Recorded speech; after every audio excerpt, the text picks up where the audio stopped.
며칠 전에는 제가 하나님에 대해서 말씀을 드리고 오늘은 세 분 하나님 중에서 이 하나님, 아들 하나님에 대해서 성자 하나님에 대해서 오늘 말씀을 드리려고 합니다. 그래서 성자 하나님은 온 우주 만물을 창조하신 창조주 하나님이세요. 여러분, 태아보험이라는 거 아십니까? 임신하면 바로 그 태아에게 무슨 일이 있으면 뭐 치료도 하고 여러 가지 보험을 이렇게 혜택을 받을 수 있도록 태아보험이라는 걸 들더라고요, 임신하면. 그래서 그 태아보험은 아이에게 아무 이상이 없으면 그냥 아무 혜택을 못 받지만 만일 태아에게 무슨 일이 있으면 그 보험회사로부터 모든 것을 다 이렇게 혜택을 받을 수 있습니다.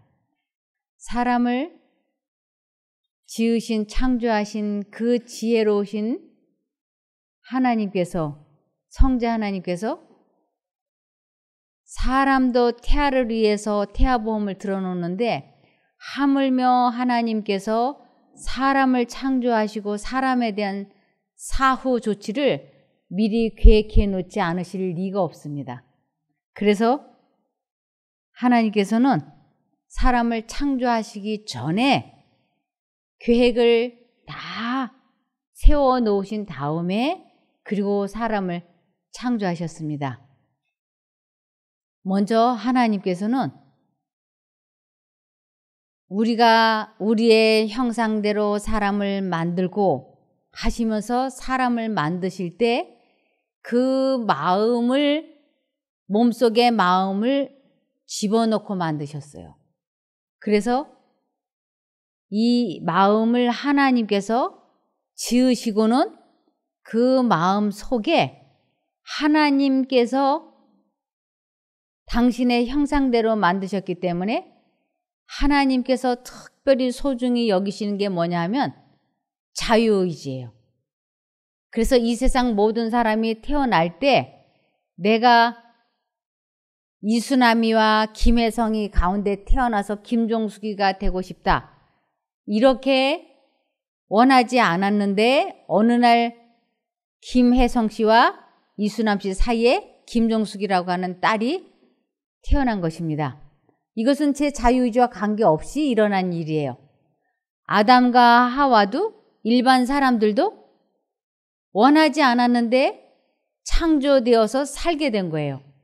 그런데 자유의지를 존중해 주시는 하나님께서는 어떤 자유의지를 사람들 마음속에 넣으시고 창조하셨느냐면 내가 영혼을 사모하는 마음을 하나님께서 넣어주셨기 때문에 영혼을 사모하는 마음과 영혼을 사모하지 않는 두 가지 조건이 주어졌을 때 내가 어느 쪽인가를 선택해서 살 수 있도록 태어난 것을 감사히 여기고 영생을 선택할 것인지 아니면 이 세상에 태어나지 않았던 것처럼 완전히 흙으로 돌아가는 멸망으로 가는 길을 선택하든지 이 선택력이 사람에게 주어진 것입니다.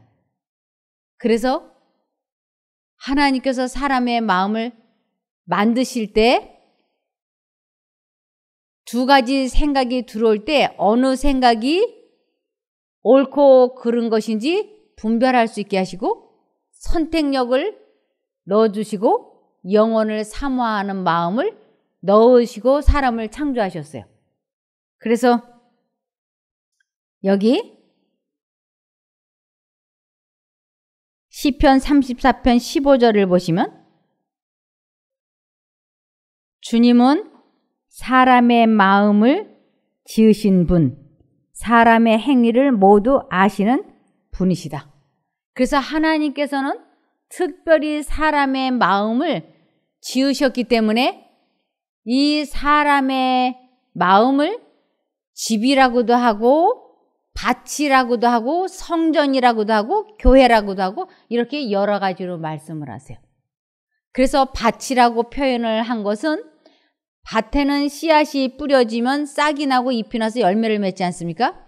그래서 사람 마음속에 하나님의 음성, 즉 하나님의 씨앗과 사단의 씨앗 두 가지 생각이 들어올 때 내가 어느 쪽인가는 선택을 하는 것을 내 마음에 어느 쪽인가의 씨를 심었다라고 그러죠. 그래서 어떤 것이 심어졌느냐에 따라서 내가 아름다운 열매를, 아름다운 품성을 맺는 사람이 되든지 그렇지 않은 사람이 되든지 나에게 선택력이 있는 것입니다. 그래서 우리 마음은 또한 성전 교회라고도 하기 때문에 주인이신 내 마음을 창조하신 창조주 하나님의 생각이 내 마음에 있을 적에는 내 안에 주님이 거하신다. 이렇게 표현을 해요. 그런데 내 마음을 지으신 창조주가 아닌 사단의 생각이 들어와서 자리를 잡게 되는 것은 성전을 더럽혔다. 그래서 이 성전을 더럽힌 사람은 영생을 거절한 것이기 때문에 그런 사람은 멸망을 당한다고 되어 있는 것입니다. 그래서 에레미야 10장 11절을 보시면 에레미야 10장 11절 너희는 이같이 그들에게 이르기를 천지를 짓지 아니한 신들은 땅 위에서 이 하늘 아래서 망하리라 하라. 이 세상의 신들이 별별 종류의 신들이 다 있지만 오직 한 분 신, 천지를 지으신 창조주 하나님만이 참신이라고 말씀을 하고 계시는 것입니다. 그래서 하나님께서는 이렇게 사람 마음속에 하나님을 선택하든지 사단이 넣어주는 생각을 선택하든지 자유의지를 주시고 사람을 창조하셨는데 사람을 창조하시기 전에 어떤 계획을 세우셨느냐면 평화의 의논이라는 걸 하셨습니다. 평화의 의논, 사람의 타락은 온 하늘을 슬픔으로 가득 채웠다. 하나님께서 창조하신 세계는 죄의 저주로 시들었고 비참하게 죽을 운명에 처한 존재들이 사는 곳이 되었다. 율법은 범한 자가 피할 길은 없는 것 같이 보였다. 천사는 찬양의 노래를 그쳤다. 하늘 궁정에서는 죄가 가져온 황폐 때문에 통곡하고 있었다. 하늘의 영광스러운 사령관이신 하나님의 아들은 타락한 인류를 동정하셨다. 잃어버린 세계의 이 말, 화가 그분의 앞에 떠오를 때에 그분의 마음은 무한한 동정심으로 감동되셨다. 그러나 하나님의 사랑은 사람이 구속받을 수 있는 한 경륜을 생각하셨다. 깨어진 하나님의 율법은 죄인의 생명을 요구하였다. 온 우주에서 사람을 위하여 이 요구를 만족시킬 수 있는 이는 한 분밖에 없었다. 하나님의 율법은 하나님 자신처럼 거룩하므로 하나님과 동등하신 분만이 범법에 대하여 속죄하실 수 있었다. 그리스도밖에는 아무도 타락한 사람을 율법의 저주에서 구속하여 다시 그를 하늘과 조화시킬 수 없었다.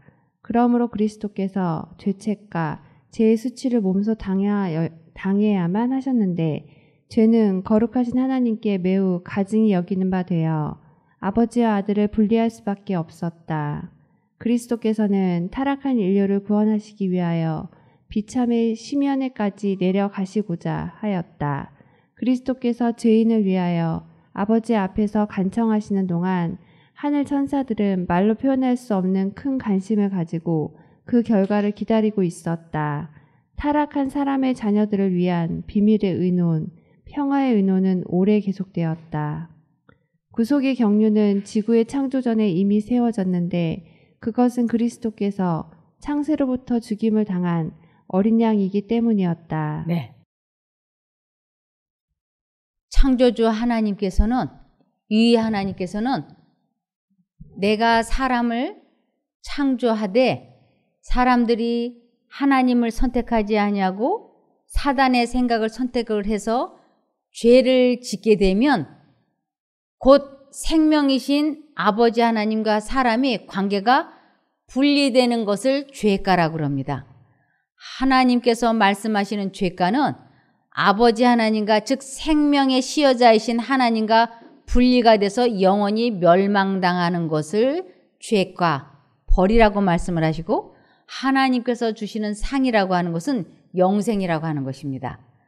그런데 사단이 말하는 죄가는 이런 재난, 질병, 가난, 홍수, 기근, 사람들에게 불행한 일들이 일어나는 것을 사단은 죄가라 그래요.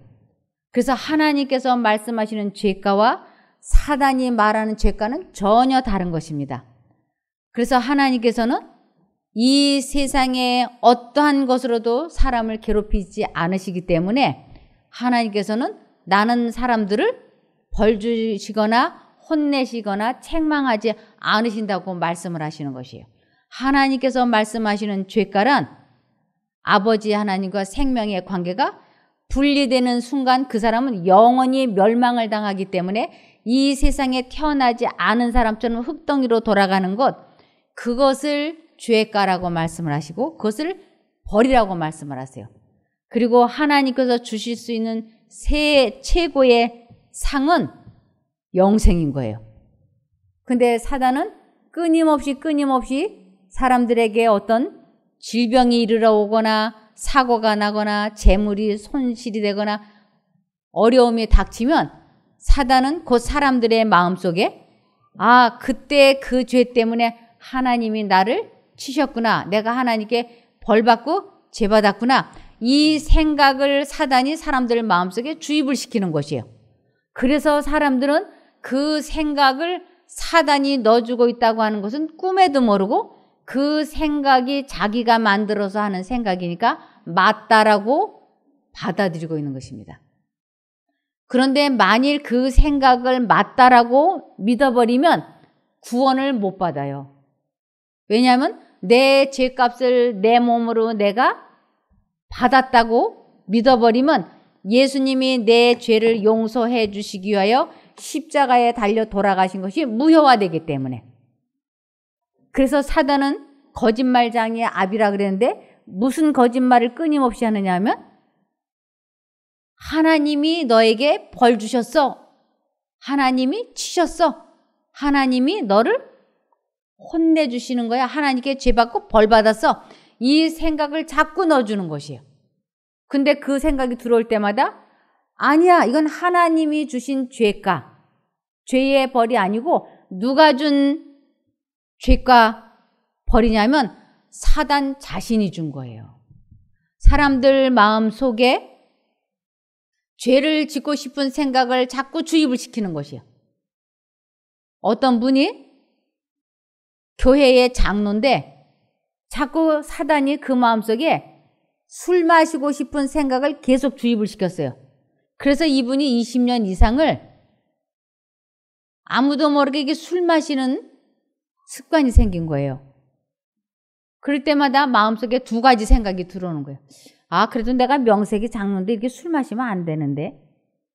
그 생각이 들어오고 또 한편으로는 오늘은 마시고 내 생일날 내가 진짜 끊어야지. 이제 생일 한 달 남았으니까 그 한 달 때까지만 마시고 생일날부터 끊자. 이렇게 두 생각이 있어가지고 이구실되고 저구실되면서 끝내 끊지를 못했어요. 그런데 어느 날 이분이 병원에 가니까 간암 말기 2달밖에 못 산다고 하는 것이에요. 의사가 그 말을 하는 순간 이 사람 마음속에 드디어 올 것이 왔구나. 하나님께서 그러면 그렇지 나를 치셨구나. 하나님이 나를 벌 주셨구나. 그러면서 하나님이 안 돌아오니까 술을 안 끊으니까 나를 이렇게 채찍질해서 돌아오게 하시려고 나를 이렇게 벌 주셨구나. 이 생각을 그 마음에 사단이 주입시켰는데 그것을 자기가 한 생각인 줄 알고 자기가 믿은 거예요. 그래서 하나님이 내 죄를 다 용서해 주셨다고 말은 하면서도 내가 죄가 많습니다. 그래서 내가 이렇게 됐습니다. 이렇게 얘기하는 거죠. 그러면 예수님이 십자가에 달려서 돌아가신 그 용서는 뭘 의미하는 것일까요? 그러니까 이 사람은 장로지만 사실은 하나님에 대해서 믿지 않는 것이었어요. 하나님께서는 사람들이 죄를 지으면 아무도 벌 주시거나 혼내주시지 않으세요. 그분이 말씀하시는 죄가는 영원히 멸망당하는 것을 벌이라 그러고 죄가라고 말씀을 하시지, 이 세상의 어떠한 것 가지고는 그분이 사람들에게 벌 주시지 않는 것입니다. 근데 사단은 자기가 술 마시고 싶은 생각을 주입을 시켜서 이 사람이 선택을 잘못해서 술을 많이 마셔가지고 가난 말기가 된 거예요.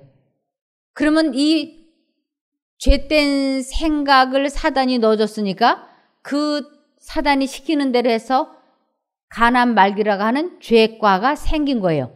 그럼 이건 누가 준 거예요? 처음부터 사단이 준 것이지 하나님이 주신 게 절대로 아닌 거예요. 그러는데도 사단은 계속 사람 마음속에 하나님이 주신, 너 20년 동안 장로면서 술 마셨잖아, 하나님이 주신 죄가야, 이 생각을 계속 넣어주고 있는 것이에요. 하나님께서는 바로 이러한 사람들의 잘못된 선택으로 일어난 그 모든 사단이 준 죄가, 사단이 준 생각으로 인해서 잘못된 사람들을 용서하시기 위하여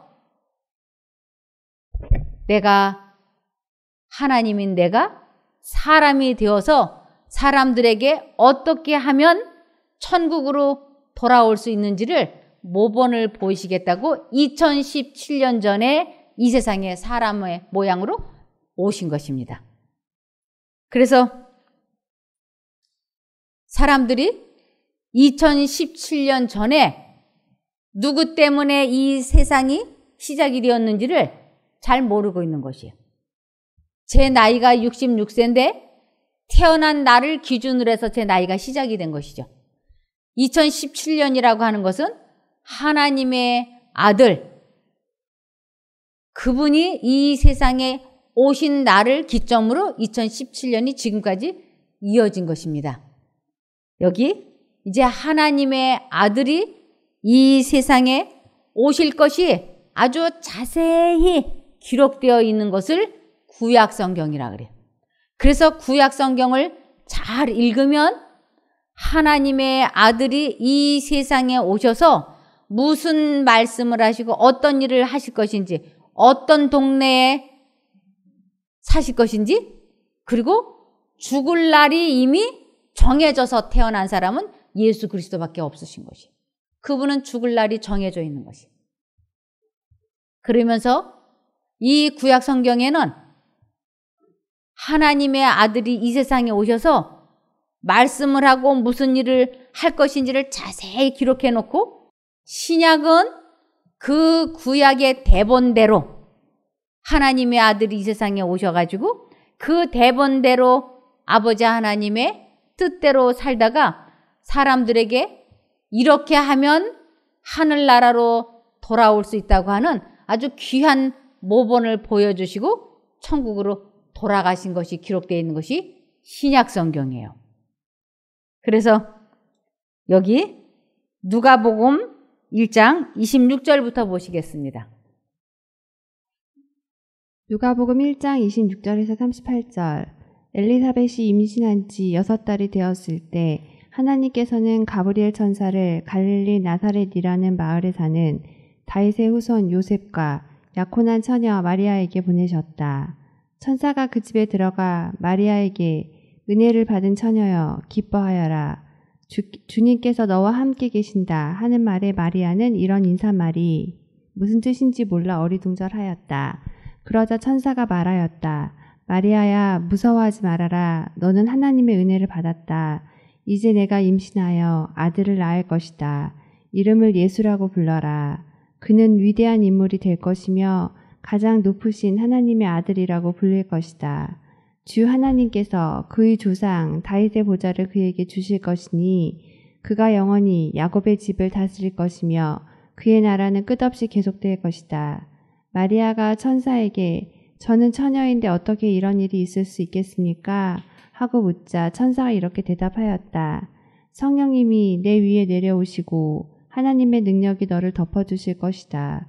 그러므로 태어나실 거룩한 분은 하나님의 아들이라고 불릴 것이다. 내 친처 엘리사벳을 보아라. 그녀는 아이를 낳지 못하는 여자로 알려졌으나 그처럼 늙은 나이에도 임신한 지 6달이나 되었다. 하나님에게는 안 되는 일이 아무것도 없다. 그때 마리아가 저는 주의 종입니다. 말씀하신 대로 되기를 바랍니다. 하고 말하였다. 그러자 천사는 떠나갔다. 네. 하나님의 아들로 이 세상에 동정녀 처녀 마리아라고 하는 여자에게 잉태가 되신 것이었어요. 다시 이 부분을 마태복음 1장 18절에서 25절. 마태복음 1장 18절에서 25절. 예수 그리스도는 이렇게 태어나셨습니다. 예수님의 어머니 마리아는 요셉과 약혼을 했는데 두 사람이 결혼도 하기 전에 성령에 의해서 마리아가 임신하게 된 사실이 밝혀졌습니다. 마리아의 남편 요셉은 의로운 사람이었습니다. 그는 마리아를 창피하게 만들고 싶지 않아서 조용히 파혼하려고 하였습니다. 요셉이 이 일을 생각하고 있을 때 꿈에 주의 천사가 나타났습니다. 천사는 요셉에게 이렇게 말했습니다. 다윗의 자손 요셉아, 마리아를 아내로 삼는 것을 두려워하지 마라. 마리아가 아기를 가진 것은 성령께서 하신 일이다. 마리아가 아들을 낳을 것인데 이름을 예수라고 하여라. 그가 자기의 백성을 죄에서 구원해낼 것이다. 이렇게 하여 주께서 예언자를 통해서 예언하신 말씀이 이루어졌습니다. 보라, 처녀가 임신하여 아들을 낳을 것이며 사람들이 그의 이름을 임마누엘이라고 부를 것이다. 임마누엘은 우리와 함께 계신 하나님이란 뜻입니다.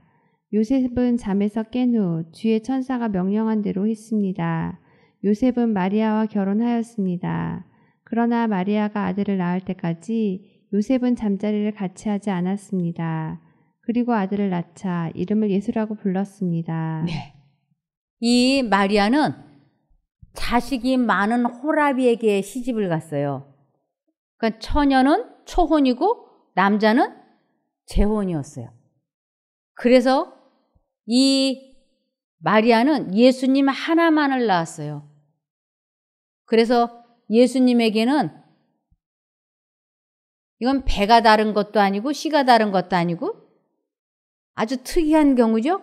그래서 성경 여기저기에 보면 예수님의 형제들, 누이들이 있다라는 성경절이 많이 나오는데 그것은 이 마리아가 낳은 것이 아니고 그 호라비 요셉이 많은 애를 가지고 있었습니다. 그래서 그 마리아가 예수님을 요셉의 씨도 아니고 누구의 씨냐면 하나님의 성령의 씨를 잉태해서 낳았기 때문에 예수님은 이 세상에 오셔서 사람들이 당할 수 있는 고난은 다 당해보셨어요. 첫 번째로 예수님은 아주 평생을 사시면서 사람들의 아주 멸시하는 눈빛을 많이 받았어요. 어려서부터 예수님의 귀에 들리게 수근거리는 소리를 들었는데 그것이 뭐냐면 음란한 데서 태어난 사람이라는, 즉 사생아라는 말을 듣는 것이, 아비가 누구인지 모르는 그 엄마가, 아비가 하나님이 잉태시켰다고 하면 사람들이 믿겠어요? 그런데 아버지가 누군지를 몰라. 누구만 이 사실을 아느냐면 요셉, 꿈에 천사가 나타나서 성령에 의하여 잉태되었으니 이 여자와 끝까지 같이 살으라고. 그래서 요셉과 그리고 마리아, 이 마리아는 완전 수처녀예요. 그래서 예수님은 어려서부터 아주 이렇게 사람들로부터 의심스럽고 좋지 않은 눈초리를 받으면서 자라나셨어요.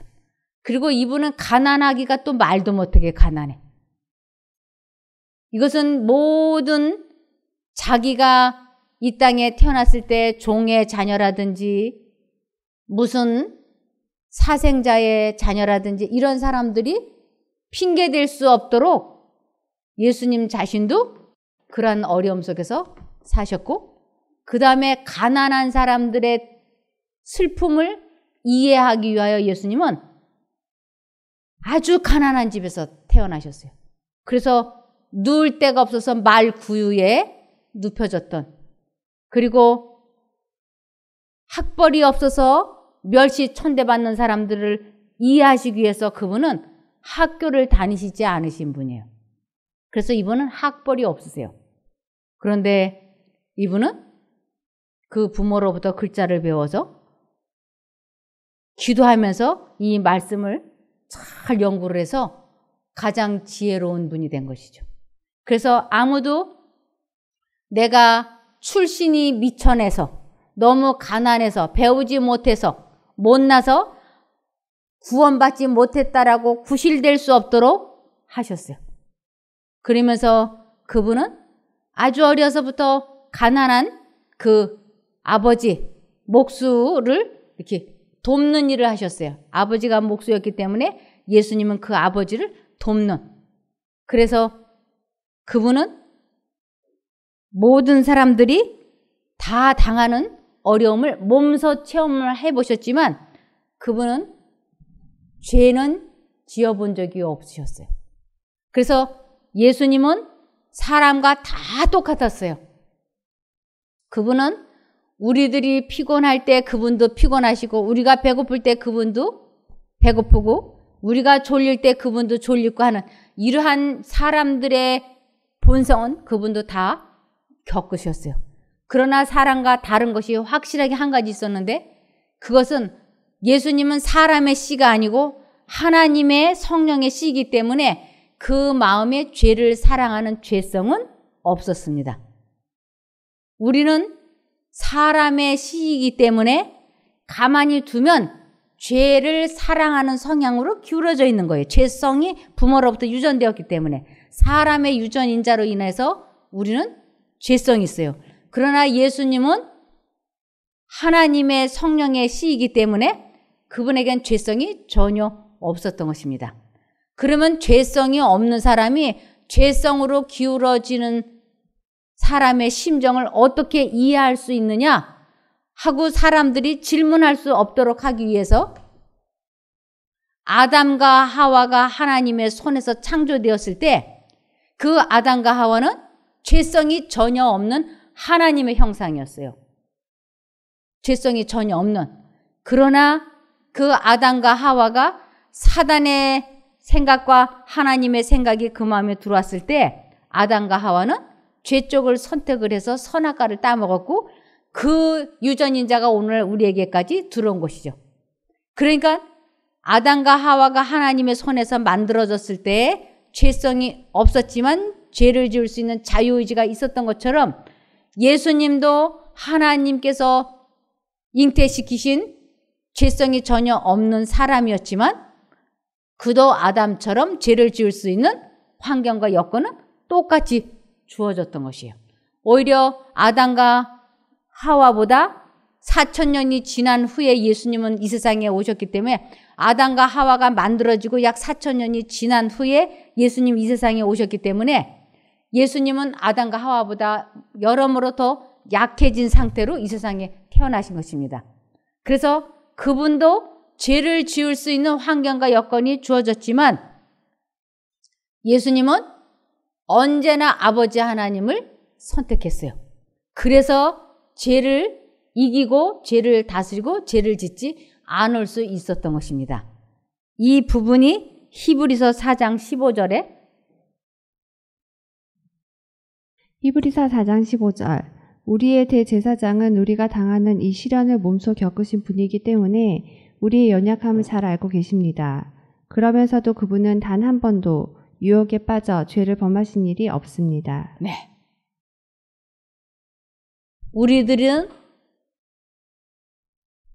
우리들은 죄성이 있는 몸이기 때문에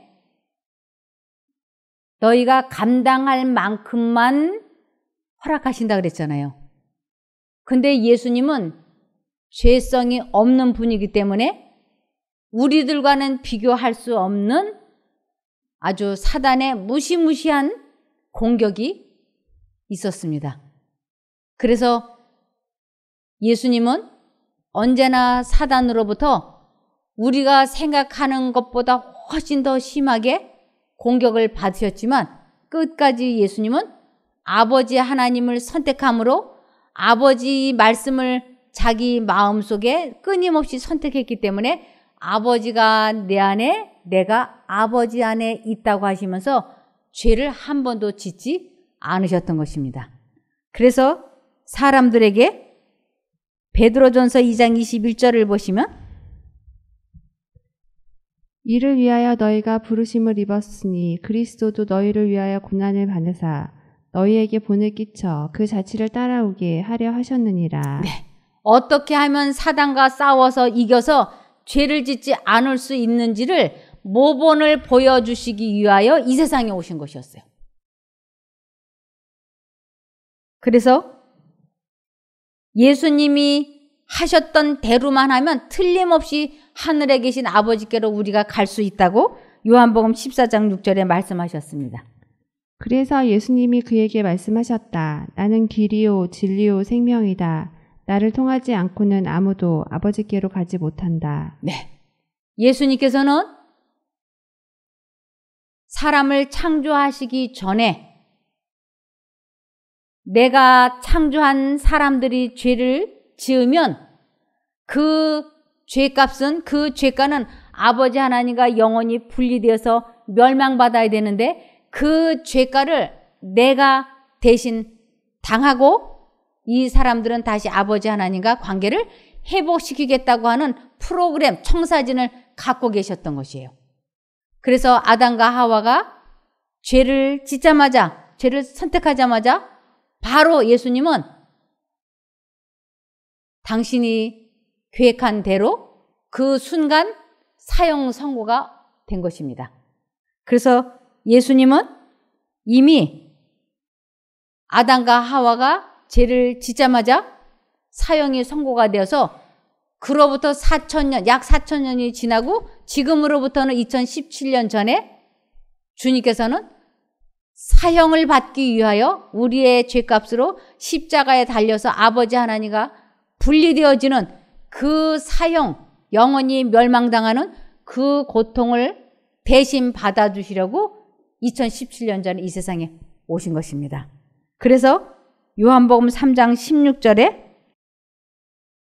하나님이 세상을 무척 사랑하셔서 하나밖에 없는 외아들마저 보내주셨으니 누구든지 그를 믿기만 하면 멸망하지 않고 영원한 생명을 얻는다. 네. 우리 예수님께서는 우리들이 태어나기 전에 내가 너의 죄값으로 아버지 하나님과 내가 분리되어지는 그 고통을 내가 대신 죽어줄게.